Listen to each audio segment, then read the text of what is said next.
মাত্র দুদিনের ছুটিতে জয়রামবাটি কামারপুকুর হয়ে যাবার পর বিষ্ণুপুরের জন্য আমরা রওনা দিলাম। আপনারাও দিতে পারেন।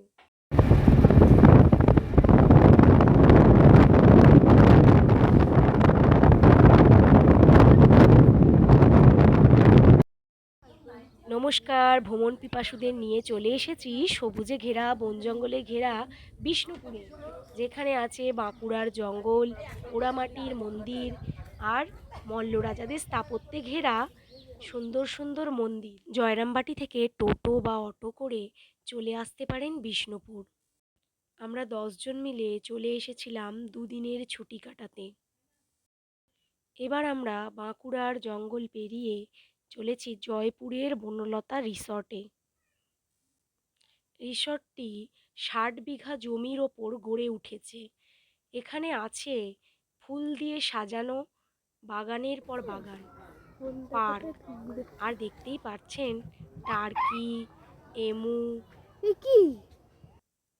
পার্কে ছোটদের খেলার দোলনা এবং বড়রাও যাতে এখানে বসে একটু বিশ্রাম নিতে পারে তার জায়গাও রয়েছে। এছাড়াও আছে এখানে হোমস্টে। যদি আপনি থাকতে চান মাটির বাড়িতে বা কুঁড়ে ঘরে, এখানে সেটাও আপনি পেয়ে যাবেন। আগে থেকে বুকিং করতে হয়। বনলতা রিসর্টের এত বড় বড় মাগুর মাছ যা আমরা দেখলাম, আশ্চর্যজনক।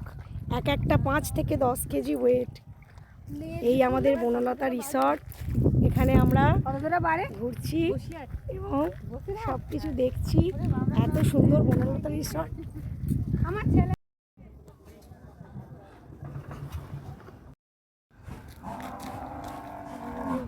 ফুলের বাগিচা, আর এখানে গোমাতাদের রাখা হয়েছে বিশাল আকারে।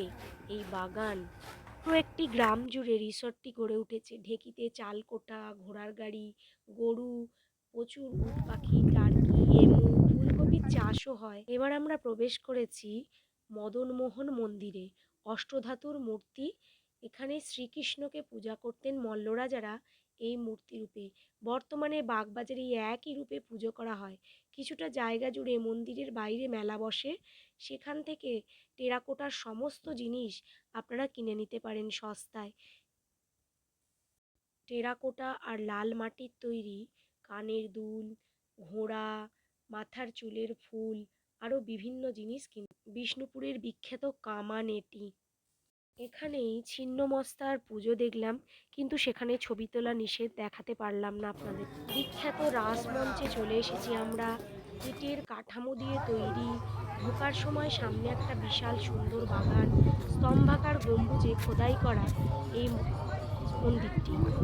রাসমঞ্চে ঢোকার পূর্বে প্রত্যেকে একটা টিকিট নিতে হবে এবং সেই টিকিটটা যত্ন করে রাখতে হবে।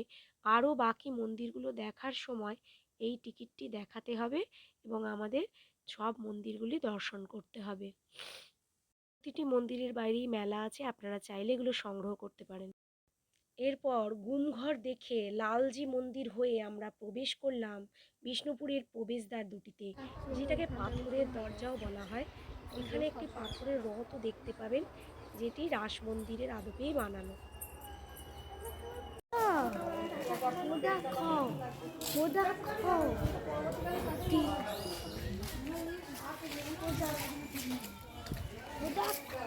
দুর্গা মণ্ডপে নিয়ে চলে এসেছি এখন আপনাদের। আর ভিডিওটি কেমন লাগলো সেটি কমেন্ট করে জানাবেন। দেখা হচ্ছে আপনাদের সঙ্গে নেক্সট ভিডিওতে। টাটা। আবারও একটি এরকম ভিডিও নিয়ে আমি আবার আপনাদের সঙ্গে হাজির হব।